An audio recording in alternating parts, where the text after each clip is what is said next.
የከበረ ሰላምታችን በመላው ዓለም ሆናችሁ ቃል ስፖርት ዩቲዩብ ቻናላችንን ለምትከታተሉ አድማጮቻችን ሁሉ ይድረስ ብለናል። ከሀገር ቤት ከባህር ማዶ ለዚህም ሰዓት ያሰናዳንላችሁ ስፖርታዊ ጥንቅሮችን ወደ እናንተ እናደርሳለን። ላይክ፣ ሰብስክራይብ፣ ሼር ማድረግ እንዳይረሳ። የአውሮፓ መድረኮች ተመልሰዋል። የአውሮፓ ሻምፒዮንስ ሊግ ለመጨረሻ ጊዜ ትሪፕል ዋንጫን ያነሳው ክለብ ማንቸስተር ሲቲ ነው። በአውሮፓ ክለቦች ዘንድሮ 4 ክለቦች ለዚህ ተፋጠዋል። ግን ባርሴሎናና ማድሪድ እዚህ ዝርዝር ውስጥ ቢኖሩም ያው ከሁለት አንዳቸው ብቻ ነው ይሄን ሊያሳኩ የሚችሉት። በአውሮፓ ሻምፒዮንስ ሊግ ታሪክ 4 ክለቦች ለእንደዚህ አይነት መድረክ ሲበቁ ይህ በታሪክ ለሁለተኛ ጊዜ ነው። ከቃል ስፖርት ዩቲዩብ ቻናል ጋር እስከ ፕሮግራማችን ፍጻሜ ቆዩ። ታላላቆቹን ክለቦች ማንቸስተር ዩናይትድ፣ አርሰናል፣ ሊቨርፑል፣ ቼልሲ፣ ሲቲንም የተመለከቱ በርከት ያሉ ጥንቅሮች ተይዘዋል። ደውል ጊዜው ሀገራዊ ጉዳዮችን አስቀድመን እንጀምር። በድጋሚ መልካም ቆይታ ተመኘን። በኢትዮጵያ ፕሪሚየር ሊግ 24ኛ ሳምንት መርሃ ግብር ፋሲል ከነማ ከቅዱስ ጊዮርጊስ ያደረጉትን ጨዋታ ፋሲል ከነማዎች 2-1 በሆነ ውጤት ድል አድርገዋል። የአጼዎቹን የማሸነፊያ ግቦች ጌታነህ ከበደ ከረፍት በፊት 35ኛውና 37ኛው ደቂቃ ላይ ከመረብ ሲያሳርፍ፣ እንደዚሁ አብርሃም ጌታቸው ለቅዱስ ጊዮርጊስ 57ኛው ደቂቃ ከረፍት በኋላ ያስቆጠራት ግብ ብቸኛዋ ናት። ፈረሰኞቹ ያለፉትን 7 ጨዋታ ሆነን ማሸነፍ አልቻሉም። በአራቱ ሲሸነፉ በሶስቱ አቻ ተለያይቷል። ቅዱስ ጊዮርጊስ ዘንድሮ ለዋንጫው በጣም የቀረበ ይመስል ነበር። በኋላም ላይ ግን ነጥብ ማግኘት እንኳን እየተሳነ የመጣ ቡድን ሆኗል። ለማንኛውም ከድሉ በኋላ አጼዎቹ ነጥባቸውን 33 በማድረስ ፋሲል ከነማዎች 5ኛ ደረጃ ላይ መቀመጥ ሲችሉ የሸገር ከተማው ተወካይ ክለብ ቅዱስ ጊዮርጊስ በ31 ነጥብ 9ኛ ደረጃ ላይ ተቀምጧል። ቀጣይ ሳምንት በ25ኛ ሳምንት የኢትዮጵያ ፕሪሚየር ሊግ ቅዱስ ጊዮርጊስ ከኢትዮጵያ ንግድ ባንክ፣ ማክሰኞ ፋሲል ከነማ ከኢትዮጵያ ቡና ጋር እንደዚሁ ጨዋታቸውን የሚያደርጉ ይሆናል።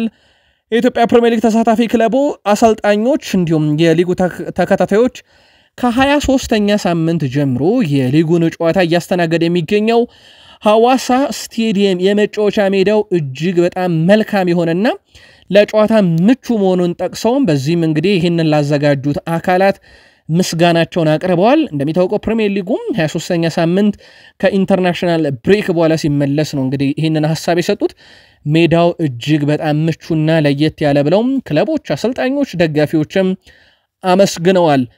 ወደ አውሮፓ መረጃዎቻችን እንሻገር። ቃል ስፖርቶች ነን። በድጋሚ ከኛ ጋር መልካም ቆይታ ተመኘን። መግቢያችን ላይም አጠር አድርገን ያስደመጥናችሁን የአውሮፓ ሻምፒዮንስ ሊግ እና ትሪፕል ዋንጫን በተመለከተ መረጃ ደርሰናችሁን ጀምር። የአውሮፓ መረጃችንን ባርሴሎና፣ ሪያል ማድሪድ፣ ፓሪስ ሰን ዠርሜን እና ኢንተር ሚላን ዘንድሮ 3 ዋንጫዎችን የማሳካት እድል ያላቸው 4 ክለቦች ናቸው።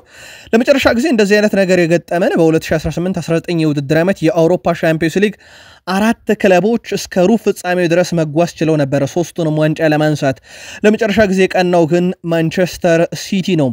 በባርሴሎናና በሪያል ማድሪድ በኩል የስፔን ኮፓ ዴላሬ ፍጻሜ ጨዋታ በሁለቱ መካከል ስለሚደረግ ከሁለት አንዳቸው ናቸው እንግዲህ ትሪፕልን ማሳካት የሚችሉት። ፓሪስ ሰን ዠርሜን የፍራንስ እንግዲህ የዲ ኮፕ ፍራንስ የፍጻሜ ተፋላሚ እንደሆነ ይታወቃል። ኢንተር ሚላን እንደዚሁ ኮፓ ኢታሊያ ግማሽ ፍጻሜ ላይ እንደደረሰ እናስታውሳለን እና አሁን የአውሮፓ ሻምፒዮንስ ሊግ ሩብ ፍጻሜ ላይ ደርሰዋል። ለማንኛውም ይህ ሲሆን 4 ክለቦች በአንድ መድረክ እንግዲህ ሩብ ፍጻሜ ሲደርሱ ለሁለተኛ ጊዜ ነው። ባለፈው የውድድር ዓመት 2 ክለቦች ብቻ ነበሩ እዚህ ድረስ የነበሩት ትሪፕል ዋንጫ ለማንሳት። 2022-23 የውድድር ዓመት ላይ አንድ ክለብ ብቻ ነበርና እንደዚህ ያለን ካየን ዘንድሮ በታሪክ ለሁለተኛ ጊዜ ነው። ማን ያሳካዋል? ከማክሰኞ ምሽት 4 ሰዓት ጀምሮ የሚኖሩ ጨዋታዎች ደግሞ ይህንን ይጠቁሙናል። አንድ አይነት ቡድኖች፣ አንድ አይነት ተጋጣሚዎች፣ ግን የተለያዩ ኮከቦች። ላሚን ያማል ነው ከላይ ያለው ምስል፣ የታችኛው ላይ ሊዮኔል አንድሬስ ሜሲ። ተጋጣሚዎቹ ሁለቱ ላይ ባርሴሎና ከሪያል ቤቲስ ነው። የተለያየ ዘመን ቢሆንም ሁለቱ ግን ሜሲ ያው ለዓለም ራሱን በደንብ አሳይቶ የዓለም የምንጊዜም ከፍተኛ ባላንዶር አሸናፊ፣ የዓለም ዋንጫ አሸናፊ፣ በእግር ኳስ በርካታ የገባ አስተዋጽኦ ያለው በምድራችን ብቸኛው ተጫዋች ምናምን ሆኖ የእግር ኳስ የመጨረሻው ዘመን ላይ ደርሷል። ላሚን ያማል ደግሞ የእግር ኳስ የመጀመሪያው ዓመታት ላይ ነው የሚገኘው። የላሚን ያማል አጀማመር ከሊዮኔል አንድሬስ ሜሲ ጋር ግን አይመሳሰልም ወይ? ቲኤንቲ ስፖርት በጣም አነጋጋሪውን ምስል ይዞት ከወጣ በኋላ በርካቶች እየተጋሩት ነው። እኛም ለቃል ስፖርት ዩቲዩብ ቻናል ቤተሰቦቻችን አጋራን። ኔይማር ጁኒየር የብራዚል እግር ኳስ ፌዴሬሽን ከዚህ በኋላ ኳስ ላይ ከቆማችሁ ቢጫ ካርድ ሰጣለው ማለቱን እጅግ በጣም አሳፋሪ ብሎታል። ጉዳዩንም ሲያብራራው እግር ኳስን አሰልቺ ልታረጉት ካላሰባችሁት በስተቀር እግር ኳስ የመዝናናት ነው። ስለዚህ የሚያዝናኑ ተጫዋቾች እግር ኳስን በሚያዝናኑበት ወይም እነሱ በቻሉበት መንገድ እንዲጠቀሙ ሊፈቀድ ይገባል። በተለይም ደግሞ ሜምፊስ ዴፓይ እንደዚህ አይነት ትርኢቶችን በተደጋጋሚ በአውሮፓ ቆይታው ሲያስመለክተን ነበር። በርካታ ደጋፊዎችም እግር ኳስ ሜዳ ሲገቡ ጎል ለመቁጠር ብቻ ሳይሆን ለመዝናናትም ጭምር ነውና እንደዚህ የሚያዝናኑ ድርጊቶች ላይ ቢጫ ካርድ መምዘዝ ተገቢ አይደለም፣ ይህ እግር ኳስን አሰልቺ ያደርገዋል ሲል የግል ሐሳቡን አጋርቷል።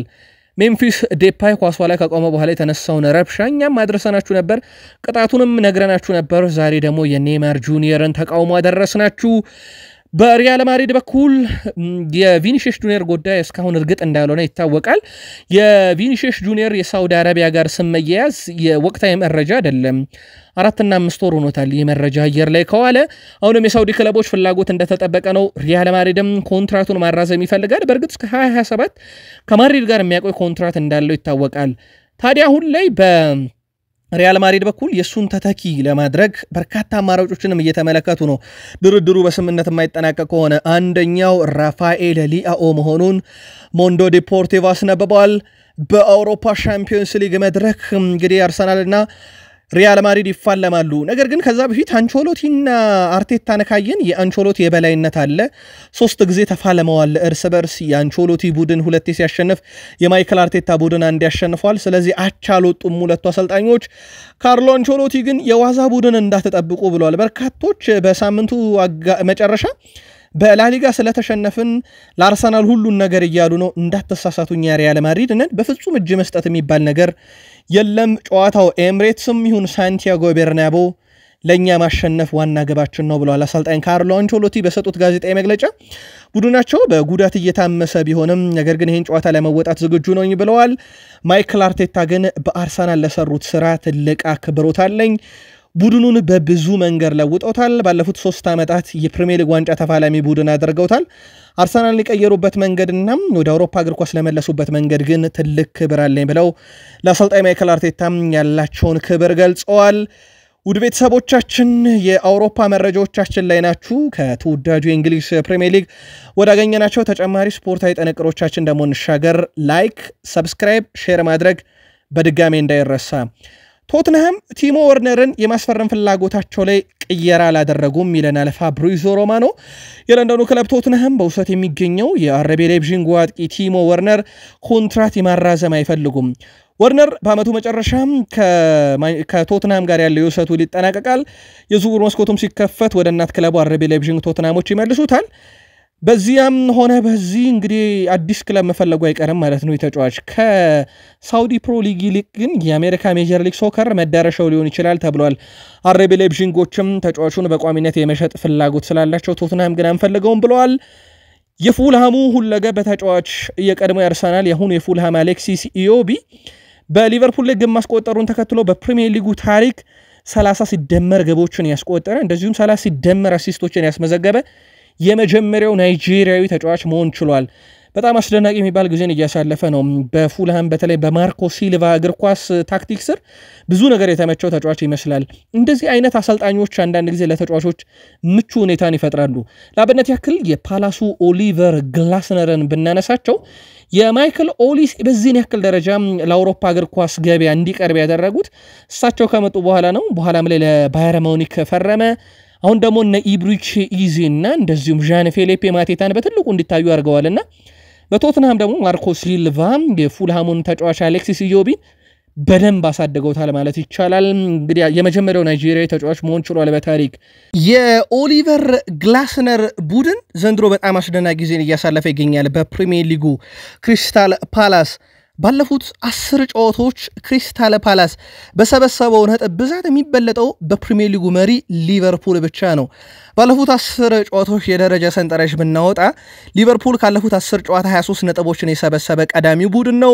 ክሪስታል ፓላስ 22 ነጥቦችን ሰብስቦ ሁለተኛው ቡድን፣ አርሰናል 19 ነጥቦችን ሰብስቦ ሶስተኛ፣ ፉልሃም 18 ነጥቦችን ሰብስቦ አራተኛ፣ ኒውካስል ዩናይትድ በተመሳሳይ 18 ነጥብ፣ ማንቸስተር ሲቲ 17 ነጥብ ሰብስቧልና የኦሊቨር ግላስነር ቡድን በጣም የተለየ ነው። በዛ ላይ በግብ እንኳን ብናየው በሊቨርፑል ብቻ ነው የሚበለጠው። ሊቨርፑል 12 የግብ ልዩነት በእነኛ 10 ጨዋታዎች ላይ መፍጠር ሲችል ክሪስታል ፓላስ 11 ፈጥሯልና የኦሊቨር ግላስነር ቡድን ዘንድሮ በጣም አስደናቂ ጊዜን እያሳለፈ ይገኛል። በእርግጥ በአውሮፓ ውስጥም በወሩ ምርጥ ቡድኖች ሲመረጡ ፓላስ ከፕሪሚየር ሊግ ክለቦች ከሊቨርፑል በተጨማሪ የተካተተው እንደነበረ ነግረናቸዋል። ያው ከሰማናቸው ዜናዎች የሳውዝሃምፕተኑ አሰልጣኝ ኢቫን ዩሪችን ስንብት ነው። ታዲያ ሳውዝሃምፕተኖች ከ1 ዓመት በታች አሰልጣኝ የነበሩት ሲመን ረስክ ተሰናባቸው አሰልጣኝ ኢቫን ዩሪችን በመተካት ቅዱሳኖቹን እስከ ውድድር ዓመቱ መጨረሻም በአሰልጣኝነት እንዲመሩ ተሾመዋል። በአሁኑ ሰዓት በቅዱሳኖቹ ቤት እየተጫወተ የሚገኘው የቀድሞ ሊቨርፑል ተጫዋች አዳም ላላና በበኩሉ ከተጫዋችነት በዘለለ ቡድኑን በምክትል አሰልጣኝነትም እንዲያገለግል ሹመት ተሰጥቶታል። ሳውዝሃምፕተንን ለማትረፍ አይደለም እነኚህ አሰልጣኞች የተሾሙት፣ ቀሪ ጨዋታችን እንዲያደርጉ ነው። ምክንያቱም ሳውዝሃምፕተን 7 ያህል ጨዋታዎች እየቀሩት አስቀድሞ ከፕሪሚየር ሊጉ እንደተሰናበተ እናስታውሳለን። ሳውዝሃምፕተን ቤት ደግሞ ያው ከፕሪሚየር ሊግ ክለቦች ጋር የመውረድ ብዙ ታሪክ ያለው ግብ ጠባቂ አሮን ራምስዴል ተጠቃሹ ነው። ኒካስል ዩናይትድ አሰልጣኝ ኤዲ ሃው የዚህ ግብ ጠባቂ አድናቂ ናቸው። አሮን ራምስዴል ከሳውዝሃምፕተን ጋር እጅግ በጣም አስከፊ የሚባል የውድድር ዓመትን ካሳለፈ በኋላ ከፕሪሚየር ሊጉ መውረዱ ሲረጋገጥ ኒካስል ዩናይትዶች ይህን ተጫዋች የግላቸው ግብ ጠባቂ የግላቸው ማድረግ ይፈልጋሉ። 25 ሚሊዮን ዩሮ አካባቢ የውል ማፍረሻ አለው። ነገር ግን የሳውዝሃምፕተን መውረድ ግብ ጠባቂውን ከዚህም በታች እንዲገኝ ሊያደርገው ይችላልና ኤዲ ሃውና ክለባቸው ኒካስል ዩናይትድ ተጫዋቹን የግላቸው የማድረግ ፍላጎት አላቸው። የቀድሞ የማንቸስተር ተጫዋች ነው ሚካ ሪቻርድስ አነጋጋሪ ትንታኔዎችን በመስጠት ይታወቃል። በተለይም በአሜሪካው ግዙፉ ሚዲያ ላይ በአውሮፓ ሻምፒዮንስ ሊግ መድረኮች ላይ ብዙ እናውቀዋለን። ይሄንን ጋዜጠኛ አነጋጋሪው የጋዜጠኛው ትንታኔ ታዲያ ሚካ ሪቻርድስ ሲናገር ፊል ፎደንን አሁን በደንብ እናየዋለን። ምክንያቱም ኬቨን ደብሮና ሲቲ ሊለቅ ስለሆነ ብዙ ነፃ ሚናዎችን ሊያገኝ ይችላል። ኬቨን ደብሮናን ያገኘውና አትጠራጠሩ የፊል ፎደን ዓመት ከቀጣይ ውድድር ዓመት ጀምሮ እንመለከተዋለን ብሏል። ፊል ፎደን ግን ባለፈው ውድድር ዓመት የፕሪሚየር ሊጉ ምርጡ ተጫዋች እንደነበረ እናስታውሳለን። ኬቨን ደብሮና በነበረበትም ዓመት ማለት ነው። እሱ ግን የኬቨን ደብሮና ስንብት ለፎደን ምቹ ሁኔታን ይፈጥርለታል ብለዋል። በማንቸስተር ሲቲ ቤት ያየነው የምንጊዜ ምርጡ ተጫዋች እንደ ጋሪ ኔቭል መልከታ ከሆነም ኬቨን ደብሮና ነው ብሏል። ተሰናባቹ ኬቨን ደብሮና በሲቲ ታሪክ ምርጡ ተጫዋች ብሎታል። ኬቨን ደብሮይና ግን በመጨረሻ ጊዜ ለማንቹሪያን ደርቢ ጨዋታ ተሳትፏል። ያው ከዚህ በኋላ የማንቹሪያን ደርቢ ጨዋታ በዚህ ውድድር ዓመት አንመለከተውም፣ ተጠናቋል የሁለቱ የእርስ በርስ ግንኙነት። ስለዚህ የኬቨን ደብሮይና የመጨረሻ የማንቹሪያን ደርቢ ጨዋታ ግን አንድ መጥፎ ቁጥርን አስመዝግቦበታል። 90 ደቂቃ ተጫውቷል፣ የጎል እድል ሳይፈጥር ነው የወጣው። ይህም ከ7 ዓመት በኋላ ኬቨን ደብሮይና ሜዳ ላይ ኖሮ የግብ እድል ሳይፈጥር የወጣበት ጨዋታ ነበረ። በእርግጥ እንደ ጨዋታም በርካቶች የተቹት ጨዋታ ነበረ። ሁለቱ ክለቦች ያደረጉትን ፍልሚያ ኢንተር ሚያሚም ኬቨን ደብሮይናን ልዩ ሆነ ኮንትራት ለማቅረብ ተዘጋጅቷል ተብሏል። ከዚህ በፊት ለሊዮኔል አንድሬስ ሜሲ ልዩ ኮንትራት አቅርበውለት በዛ መሰረት እየተጫወተ እንደሆነ ይታወቃል። ሜሲ ለ3 ዓመት በኢንተር ሚያሚ ፊርማውን አኑሯል። ነገር ግን የ3 ዓመት ኮንትራት ቢፈርምም በየዓመቱ ግን የመታደስ ግዴታ ተቀምጦበታል። የማይታደስ ከሆነ ሊዮኔል አንድሬስ ሜሲ ወደ ፈለገው ክለብ መሄድ ይችላል ማለት ነው፣ ምንም እንኳን ኮንትራቱ ለ3 ዓመት ቢሆንም። ለኬቨን ደብሮይናም እጅግ በጣም ለየት ያለ ኮንትራት አቅርበውለታል። ምናልባት ኬቨን ደብሮይና በአውሮፓ እግር ኳስ መቆየት አሊያም ደግሞ ወደ አሜሪካ ሜጀር ሊግ ሶከር ማምራት ምርጫውን ተከትሎ እንግዲህ ቀጣይ ይወሰናል። ወደ ሳውዲ አረቢያም ከአልናስር ጋር ስሙ በስፋት እየተያዘ እንደሆነ ይታወቃል። የማንቸስተር ሲቲ የፊት ወሰር ተጫዋች ጃክ ግሪሊሽ ማንቹሪያን ደርቢ በኋላ በአንድ ደጋፊ ጥቃት እንደደረሰበት ተረጋግጧል። ጃክ ግሪሊሽ በኦልድ ትራፎርድ ስቴዲየም መልበሻ ቤት መተላለፊያ ቦታ በአንድ የ20 ዓመት ደጋፊ ፊቱን በጥፊ መመታቱ ነው የተረጋገጠው። ደጋፊው ጥቃት በማድረስ ወንጀል ተከሶ እስር ቤት መግባቱ ሲገለጽ በቀጣይ ፍርድ ቤት እንደሚቀርብ ተነግሯል።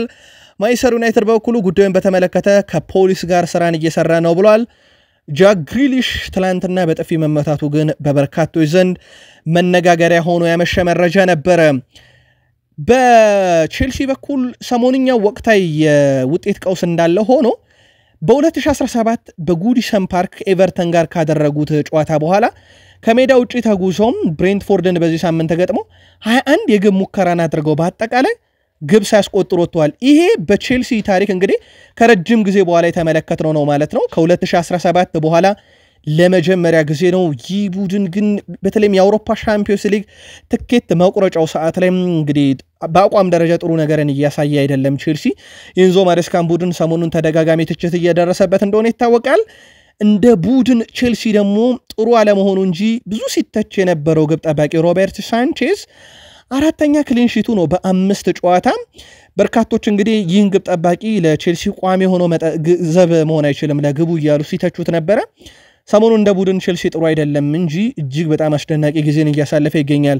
ግብ ጠባቂው ሮበርት ሳንቼዝ ጄደን ሳንቾ በቼልሲ ቤት ባደረጋቸው ያለፉት 15 ተከታታይ ጨዋታ ምንም አይነት የግብ ተሳትፎን አላደረገም። ቼልሲዎች ጉዳዩን እንዲያጤኑበት ያደርጋል የተባለ ሌላኛው ቁጥራዊ መረጃ ነው። ዩናይትዶችም ተጫዋቹ እንደሚመለስባቸው እንግዲህ ስጋት እንዲሆን ያደረገው ያለፉት 15 ጨዋታዎች ናቸው። በተለይ ሚዲያ ላይ የወጣ ለማንቸስተር ዩናይትድ እንግዲህ ይሄ ተቃራኒ የሆኑ ሐሳቦችን በመስጠት ይታወቃልና ዳግም ለዩናይትድ እንኳን እንዳይጫወት ምናልባት ቼልሲዎች ቢመልሱት እንኳን ያደረጉ በርካታ ማህበራዊ ትስስር ገጽ ለጥፎች አሉት። የቅርብ ጊዜ እንኳን የማርከስ ራሽፎርድ አስቶን ቪላን መቀላቀል እሱ እንደውም ለዩናይትድ ትልቅ ክብር ባሳየበት ሰዓት እሱ ግን ገብቶ ማይሆን ለዩናይትድ ተቃራኒ የሆነ ሐሳብን ሰጥቶ ነበረ። እነ ሜሰን ግሪንውድ ላይ ያንን አድርጓል፣ እነ አንቶኒ ላይ ያንን አድርጓልና ዩናይትድ ቢመለስም እንደማይጫወት ይታወቃል። ትልቁ ዜና ዛሬ ሊቨርፑል ቤት ቨርጂል ቫን ዳይክ የሰጠው መግለጫ ነው። በተለይም ከጋዜጠኞች ጥያቄ ቀርቦለት ነበረ በአዲሱ ኮንትራክት ዙሪያ የምትለን ነገር ካለ ብለው። ምክንያቱም ለዚህ ሳምንት ቃል ገብቶ ነበረ የሚናገረው ነገር እንዳለና ምላሹን ጠይቀውት ነበረ። ሊቨርፑልን ወዳለው ደጋፊውን ወዳለው ስለዚህ ድርድሩ ላይ እድገት አለ የሚል ምላሽ ሰጥቷል። ናም ከባለፈው ሳምንት የተለየ ሐሳብ ሰጥቷል። ጥሩ ይሁን መጥፎ ይሁን ባላቅም ዜና ይኖራል ብሎ ነበረ ለዚህ ሳምንትና ከጋዜጠኞች ለቀረበለት ጥያቄ እድገት አለ ብሏል። የውስጥ ንግግሮች አሉ። እኔ ክለቡን ወዳለው ደጋፊዎችንም ወዳለው እነሱም እኛን ለመደገፍ በድጋሜ እዚያው ነበሩ እና ልንሸልማቸው ፈልገን ነበረ፣ ነገር ግን አልቻልንም በክራቨን ኮቴጁ ላይ በቀጣይ ጨዋታዎች እናደርገዋለን። ለዚህ ደጋፊም እንግዲህ በሊቨርፑል መለያ እየተጫወትኩ ለዚህ ደጋፊም ብዙ ነገር ማድረግ ፈልጋለሁ። አሁን ድርድሩ ላይ እድገት አለ ብሏል። ሌላኛው ኮንትራክት ማራዘም ጋር በተያያዘ የኢብራሂማ ኮናቴን ጉዳይ በተመለከተ ሊቨርፑል ካለፈው ዓመት ጥቅምት ጀምሮ ነው ከኢብራሂማ ኮናቴ ጋር ድርድር እያደረገ የነበረው። ተከላካዩ ላይ በሳምንት 80,000 ፓውንድ ደሞዝ አለው። ኮንትራቱን ለማደስ ተወካዮቹ በሳምንት 200,000 ፓውንድ ደሞዝ ከሊቨርፑል ካዝና ጠይቀዋል። እንደሚታወቀው የአውሮፓው ቱጃሩ ክለብ የናስር አልካላፊው ፓሪስ ሰን ዠርሜን ክለብ የናስር አልካላፊው ፓሪስ ሰን ዠርሜን ማለት ነው ፍላጎት እንዳለው ይታወቃል። ከሪያል ማድሪድ ጋርም ስሙን ሰምተናል ኢብራሂማ ኮናቴን እና ወኪሎቹ ሊቨርፑልን እያስጨነቁ ይገኛሉ የደሞዝን ጉዳይና ጥቅማጥቅምን በተመለከተ። በዚህም ጉዳይ ላይ አዲስ ነገር ይኖራል ተብሎ ይጠበቃል። ግን የኢብራሂማ ኮናቴ ጉዳይ ሊቨርፑልን ብዙ ላይ ያሰጋው ይችላል። ቢያንስ በነፃ ያጣውም በቀጣይ ክረምት ላይ መሸጥ ይችላል። ሳላህ በቅርብ ሳምንታት ውስጥ ጥሩ ነገር እያሳየ አይደለም። በአቋም ደረጃ ወጥነት ላይ ሰሞኑን እየተመለከተን አይደለም። በርግጥ አርኔ ስሎት በዚያ ይስማሙም የተለየ ነገር አመቱን ሙሉ ስላስመለከተን እንጂ ለትችት የሚያበቃ ብቃት አይደለም ብለው ተከላክለውለታል። ሳላህ ግን እስከ 31ኛ ሳምንት የፕሪሚየር ሊግ ጨዋታ በአጠቃላይ የመጀመሪያ ኳስ ንክኪውን በመሳሳቱ ምክንያት 98 ኳሶችን ተነጥቋል ወይም ተቀምቷል። ይህ ምናልባትም ትልቅ የሚባል ቁጥር ነው። ሁስኮርድም በውድድር ዓመቱ ከየትኛውም ተጫዋች የበለጠ ስህተት ነው ብሎታል። የመጀመሪያውን ኳስ እንግዲህ ለማቆም ወይም የመጀመሪያ ኳስ ንክኪ ላይ ስህተት ሰርቶ በርካታ ኳሶችን የተነጠቀ። ማንቸስተር ዩናይትዶች ማቲያስ ኩንሃን ላይ ፍላጎት እንደነበራቸው ይታወቃል። በእርግጥ ማቲያስ ኩንሃ ፈላጊ ማንቸስተር ዩናይትድ ብቻ አይደለም፣ በርካታ የፕሪሚየር ሊግ ክለቦች የተጫዋቹ አድናቂና ፈላጊ ናቸው። ከዚህ ጋር በተያያዘ 62.5 ሚሊዮን ፓውንድ የተመደበበት ይህ ተጫዋች ወኪሉ ወደ እንግሊዝ በዚህ ሳምንት እንደሚመጣም ተረጋግጧል። የኩንሃ ወኪልም ከተጫዋቹ ፈላጊ ክለቦች ጋር በዚህ ሳምንት ድርድር እንደሚያደርግ ሲጠበቅ፣ ማንቸስተር ዩናይትድም ወኪሉን እየተጠባበቁ ከሚገኙ የፕሪሚየር ሊግ ክለቦች አንደኛው መሆኑ ተረጋግጧል። በዘርኪዚና በሆይሉንድ ተሞክሮ ያልተሳካው የፊት መስመር አዲስ አጥቂን እያፈላለጉለት ነው። ማንቸስተር ዩናይትድን ቀጣይ ክረምት አዲስ አጥቂ ወደ ቦታው የሚያመጣ ከሆነ ያለምንም ጥርጥር ከዘርኪዚና ከራስመስ ሆይሉንድ አንዳቸው ክለቡን መልቀቃቸው አይቀርም በቋሚም ይሁን በውሰት። ግን የዩናይትድ ደጋፊዎች ከዘርኪዚና እንደዚሁም ከራስመስ ሆይሉንድ ከክለባችሁ መልቀቅ ያለበትና ማቲያስ ኩንሃ የሚሆን ሌሎች አጥቂዎች የትኛው ቢመጣ ተመርጣላችሁ? አጋሩን። ሌላኛው በዩናይትድ በኩል የተያዘው ሊያም ዴላፕ እንደሆነ ይታወቃል። ሊያም ዝቅተኛ የሚባል ሂሳብ ነው ያለው ወደ 40 ሚሊዮን ዩሮ በሲቲ ቤት ያደገም ከኤንዞ ማሬስካ ጋር አብሮ የሰራ የቼልሲ አሰልጣኝ ጋር በኢፕስዊች ታውን አስደናቂ ውድድር ዓመትን እያሳለፈ የሚገኝ ተጫዋች ነው። ግን ይህን ተጫዋች ዩናይትድ ለማምጣት የገንዘብ ችግር አይደለም። ዋና ችግሩ ለዩናይትድ አሁን ቼልሲ ነው። ምክንያቱም ኤንዞ ማሬስካ ተጫዋቹን ማወቃቸውና ፍላጎት እንዳላቸው ከዩናይትድ በፊት ማሳወቃቸው ቼልሲ ደግሞ የዝውውር ፖሊሲው መፈጸምን ላይ ትኩረት ያደረገ ነው። እንደ ሌሎቹ ክለቦች ሩመር የበዛበት አይደለም የቼልሲ ዝውውርና ለዩናይትድ ትልቅ ስጋት ይሆናል ተብሎ የሚጠበቀው በዚህ ዝውውር ላይም ገፍቶ የሚሄዱ ከሆነ ሰማያዊዎቹ ናቸው። ማንቸስተር ዩናይትድ የፊዮረንቲናውንም የ20 ዓመት የመሃል ተከላካይ ፒዮትሮ ኮሞዞን ሁኔታ እየተከታተለ ነው ተብሏል። እንደሚታወቀው በቀጣዩ ውድድር ዓመት ሊንድሎፍን በነፃ ሃሪ ማጓየርን ከተገኘ በሽያጭ ለመልቀቅ ክፍት እንደሆነ ይታወቃል ለማንቸስተር ዩናይትድ እና በርካታ ተጫዋቾችን ሲለቅ በርካታ ወጣት ተጫዋቾችን ያመጣል። ይህም የ20 ዓመት የመሃል ተከላካይ ነውና ይህን የሮገን 18 ዓመቱ ነው እና ፓትሪክ ዶርጉ 20 ዓመታቸው ነው። በርካታ የማንቸስተር ዩናይትድ የተከላካይ ክፍል ወጣት እንዲሆን ይፈልጋልና ቡድኑን በረጅም ጊዜ እንዲያገለግሉ በተለይም በዩናይትድ የተያዘውን የ2028 የፕሪሚየር ሊግ ዋንጫ ለማንሳት እቅድ አንድ አካል እንዲሆኑ ነው ተጫዋቾችን በተለይም ወጣቶች ላይ ትኩረት እያደረጉ የሚገኙትና የፊዮረንቲኖ የ20 ዓመቱ የመሃል ተከላካይ ፒዮትሮ ኮሞዞ የዩናይትድ እቅድ አካል ሆኗል።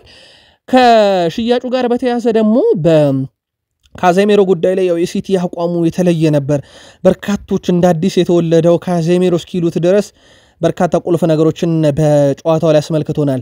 በክረምት የዝውውር መስኮት ከማንቸስተር ዩናይትድ ይለቃል የተባለው ካዜሜሮ ከ15 እስከ 17 ሚሊዮን ዩሮ ከተገኘበት ለአውሮፓ ከሳውዲ ክለቦች ጋር የተያዘ ደግሞ ከሆነ ዝውውሩ ከ40 ሚሊዮን ዩሮ በላይ ማንቸስተር ዩናይትድ ለማግኘት እቅድ ይዞበታል።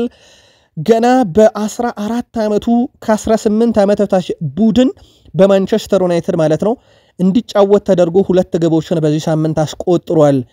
ጄጄ ጋብርኤል በጣም አነጋጋሪውን ተጫዋች በተመለከተ ታዲያ የኢኤስፒኤኑ ጻፊ ሳሙኤል ሉከረስት መረጃን ይዞ ወጥቷል። 14 ዓመት ታዳጊ ሆኖ እንዴት ማንቸስተር ዩናይትዶች ለ18 ዓመት ቡድን እንዲጫወት አደረጉት በሚል ነው። 2 ምክንያቶችን ሳሙኤል ሉከረስት አስፍሯል። የመጀመሪያው ምክንያት ተጫዋቹ እያሳየ የሚገኘው እድገት እና በዚህ ደረጃ መጫወት ስለሚችል የተጫዋቹን እድገት ለማፍጠን ሲባል ሲል፣ ሁለተኛ ምክንያት ግን ሌሎች በርካታ ክለቦች ተጫዋቹን እየፈለጉት ይገኛሉና ማንቸስተር ዩናይትዶች ተጫዋቹንም ለመጠበቅ ያደረጉት ነገር ነውና ሩበን አሞሪም ወጣቶች ላይ ትኩረት እናደርጋለን፣ አካዳሚ ላይ ትኩረት እናደርጋለን ባሉት መሰረት የአካዳሚ ተጫዋቾችን ላለማጣት ለማማለል እነሱን የጨዋታ ዕድል ከትልቅ ክለቦች ጋር ማለትም ከ14 ዓመት በታች ሲሆኑ ወደ 15 ወደ 16 ዓመት እያሉ ከፍ ወዳለው ደረጃ እየተሸጋገሩ ተጫዋቾችን በማጫወት ለዋናው ቡድን በቶሎ እንዲደርሱ ማድረግ ነውና የጄጄ ጋብርኤል በዚህን ያክል ደረጃ ከእድሜው በታች ለ18 ዓመት በታች እንዲጫወት የተደረገበት ምክንያት ተጫዋቹን ለመጠበቅና እድገቱን ለማፍጠን ነው ብለዋል። ዴክላን ራይስ የአርሰናል ውዱ ፈራሚ ዘንድሮ በጣም አስደናቂ የሚባል ጊዜን እያሳለፈ ነው። በእርግጥ ዌስትሃም ዩናይትድ ከነበረው ራይስ ይሄኛው በጣም የተለየ ነው።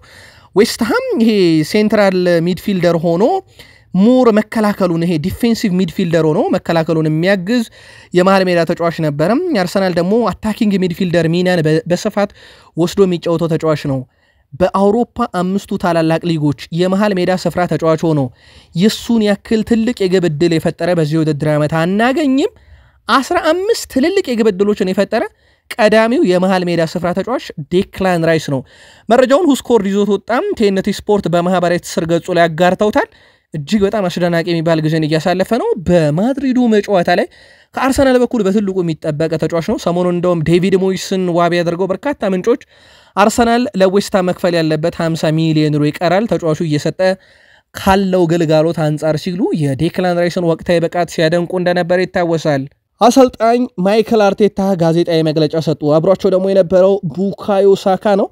ለአርሰናል ደጋፊዎች በርካታ መልእክት የተላለፈበትን ጋዜጣዊ መግለጫ አጠር አድርገን እናደርሳችሁ። ማይክል አርቴታ እናስቀድም።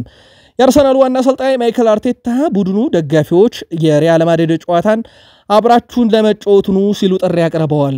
ሁሉም ደጋፊ ማየት ብቻ ሳይሆን ጨዋታውን ከኛ ጋር ሆኖ እንዲጫወት እፈልጋለሁ ሲሉ አሰልጣኝ ማይክል አርቴታ ስቴዲየሙ የተለየ ድባብ እንዲኖር ጥሪ ያደርጓል። በነገራችን ላይ ውድ ቤተሰቦቻችን የአርሰናልና የማድሪድ ደጋፊዎች ጨዋታውን የውድም የግድም ያዩታል።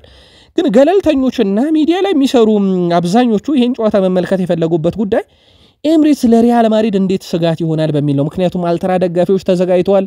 ማይክል አርቴታ ደግሞ አሁን ከፍተኛ የተባለ ጥሪ ያደርገዋል። ደጋፊዎች በእያንዳንዱ ቅጽበት ያስፈልጉናል ያሉት አሰልጣኙ ይህ ትልቅ ልዩነት ያመጣል። ስቴዲየሙ የተለየ ድባብ እንዲኖረው እንፈልጋለን፣ መነሳት እሳትን ይፈጥራል ብለዋል። አክሎም የአርሰናል ደጋፊዎች ቀደም ብለው በስቴዲየም በመድረስም ጭምር አርሰናል ተጫዋቾች ለማሟሟቅ ወደ ሜዳ ሲገቡ ጭምር ድጋፍ እንድታረጉላቸው በሚል ጥሪ አቅርበዋል። የማክሰኞ ምሽት ጨዋታ ትልቅ ፍልሚያ እንደሚሆን ካሁኑ ፍንጭ እየተሰጠበት ነው። ዋና አሰልጣኝ ማይክል አርቴታም ከጨዋታው ጋር አያይዞ ደግሞ በርካታ ነጥቦችን አንስቷል። እንመልከተው እሱንም።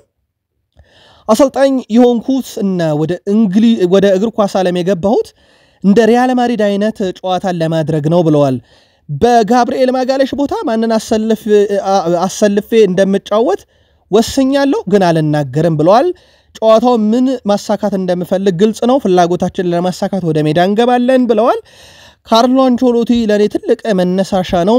እሱ በሻምፒዮንስ ሊግ ትልቅ ታሪክ አለው፣ ከማንም በላይ ማሳካትም ችሏል። ስለዚህ ጥንቃቄ የሚፈልግ ጨዋታ እንደሆነ የተጋጣሚያችን ቡድን አሰልጣኝን ባለልምድ እንደሆነ አውቃለሁ ብሏል። በቡድኑ የተማመናለሁ ያለው አሰልጣኝ ማይክል አርቴታ እንደምናሸንፍ እርግጠኛ ነኝ፣ ስራችንን መቀጠልና ከቀዳሚው ጨዋታ ማገገም አለብን ብለዋል። ከጋዜጣዊ መግለጫቸው ላይ የተወሰደው ነው።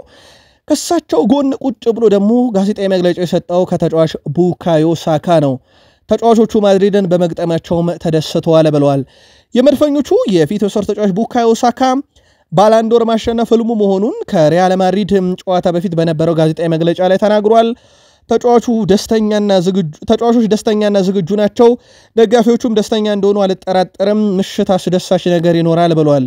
ለመመለስ የተሻለ ጊዜ መጠበቅ አልቻልኩም፣ ጨዋታው በአርሰናል መለያ የማደርገው ትልቁ ምሽትም ነው ብለዋል። ማሸነፍ ፈልጋለሁ፣ ለአርማው ማሸነፍ ፈልጋለሁ፣ ደጋፊዎች ምን ያህል እንደምወዳቸው ያውቃሉ፣ እነሱ እንደሚወዱኝ ያስባለሁ፣ እዚህ በመሆኔም ደስተኛ ነኝ ብለዋል። አርሰናል ሪያል ማድሪድን በሜዳውም እንዳሸነፈው እኛም የራሳችንን ታሪክ መጻፍ እንፈልጋለን ብለዋል። ከቀድሞ ታላላቅ የአርሰናል ተጫዋቾች ተምረን ባላንዶር ማሸነፍ ፈልጋለሁ፣ ቡድኑን ለመርዳትና የግል ክብሮችን ለማግኘት ጠንክሬ እሰራለሁም ብለዋል። ከኮንትራት ጋር በተያያዘም ጥያቄ ቀርቦለታል። ይህን አርማ ለብሼ ማሸነፍ ፈልጋለሁ፣ ደጋፊዎቼን ለማስደሰት የተቻለኝን ሁሉ አደርጋለሁ፣ ስለዚህ በክለቡ ደስተኛ ነኝ፣ ትኩረቴ በሙሉ የአርሰናል ጨዋታ ላይ ነው ሲል አድበስብሶት አልፏል። 2027 ላይ ኮንትራቱ ይጠናቀቃል። በእርግጥ ረጅም የሚባል ጊዜ ያለው አንድሪያ ቤርታ ከተቀመጡለት የቤት ስራዎች ውስጥ ተጫዋቾችን በቀጣይ ክረምት ማምጣትና በቡድን ውስጥ 2027 ላይ ኮንትራታቸው የሚጠናቀቀውን የነ ሳሊባ፣ ጋብርኤል ማጋሌሽ እና የቡካዮ ሳካን ኮንትራት እስከ 2030 የማስቀጠል እንደሆነ ይታወቃል። ዩሊያን ቲምበር ሪያል ማድሪድን ያለ ጋብርኤል ማጋሌሽ መግጠም እንዴት ነው ተብሎ ተጠይቆ ነበረ። ይህ ለኛ ትልቅ ፈተና ይሆናል፣ ያለ እሱ ግን የበለጠ ትልቅ ነው የሚሆነው። ቢሆንም እሱን በሚተኩት ተጫዋቾች ላይ ትልቅ እምነት አለኝ እና ለሱም ስንል ጥሩ ነገር እናደርጋለን። ጨዋታው ትልቅ ነው፣ የባሰ ትልቅ የሚያደርግብን ግን ያለ ጋብርኤል ማጋሌሽ መሆኑ ነው ብሏል። ዣኮቭ ኪዮር ቦታውን ይወስዳል ተብሎ ይጠበቃል። በአርሰናል በኩል ይህንን ፍልሚያ ለመወጣት በፕሪሚየር ሊጉም በኤቨርተኑ ጨዋታ ላይ ተጫውቶ ጥሩ የሚባል ነገርን አስመልክቶን ነበረ። ለማንኛውም እድሉን ይወስዳል ተብሎ የሚጠበቀው እሱ ነው። የ15 ዓመቱ ማክስ ዶማንም ዛሬ በነበረው የአርሰናል ቡድን የመጀመሪያ ቡድን ልምምድ ሰርቷል። ያውም ሪያል ማድሪድን በሚገጥመው የአውሮፓ ሻምፒዮንስ ሊግ ቡድን ውስጥ ነው ልምምድ እንዲሰራ እየተደረገ ያለውና ያለምንም ጥርጥር ቀጣይ ውድድር ዓመት ከአርሰናል ጋር የፕሪሚየር ሊግ ጨዋታዎችን ያደርጋል ተብሎ ይጠበቃል። ማክስ ዶማን እጅግ በጣም አስደናቂ የሚባል ታለንት ያለው ተጫዋች ነው። በፕሪሚየር ሊጉም አርሰናል እንደዚሁ ከክሪስታል ፓላስ ጋር በተመሳይ ረጅሙ ያለመሸነፍ ጉዞ ላይ ናቸው። በተለይም ሊቨርፑል 26ኛ ጨዋታው በኋላ ፉልሃም መሸነፉን ተከትሎ አሁን በፕሪሚየር ሊጉ ረጅም ያለመሸነፍ ጉዞን የጀመሩት አርሰናልና ፓላስ 5 ደርሰዋል። ወልቭስ 4፣ አስቶን ቪላ እና ማንቸስተር ሲቲ 3 አላቸው።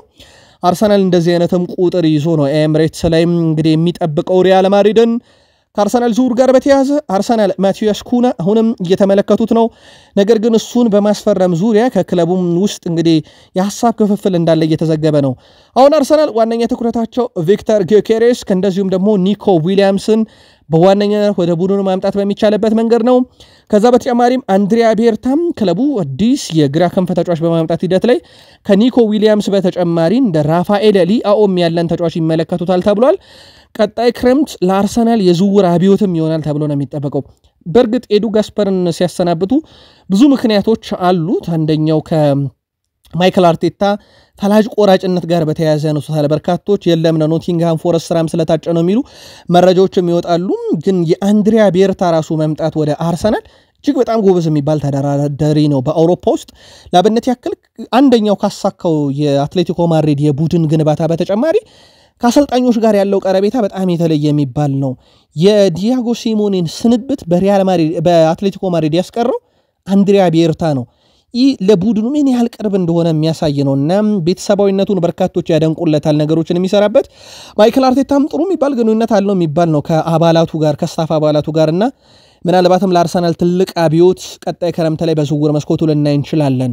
ቃል ስፖርት ዩቲዩብ ቻናል መግቢያችሁን አስተካክሉት ባላችሁን መሰረት አስተካክለን ለእናንተ ውድ አድማጮቻችን ያደረስናችሁ አጫጭር ስፖርታዊ መረጃ ጥንቅሮቻችን ይሄን ይመስሉ ነበረ። ከወደዳችሁን ላይክ አድርጉን። እንዲስተካከል የምትፈልጉትን ነገር አሁንም ጻፉልን እናስተካክላለን። ቃል ስፖርት ዩቲዩብ ቻናላችን በማለዳው ስፖርት የመረጃ ክፍለ ጊዜ አውሮፓ ሻምፒዮንስ ሊግን ጨምሮ ተጨማሪ መረጃዎችን በስፋት ይዘን እንምጣ። ለነበረን ጊዜ ከልብ አመስግነን የሆኑን አበቃን። በደህና ቆዩን።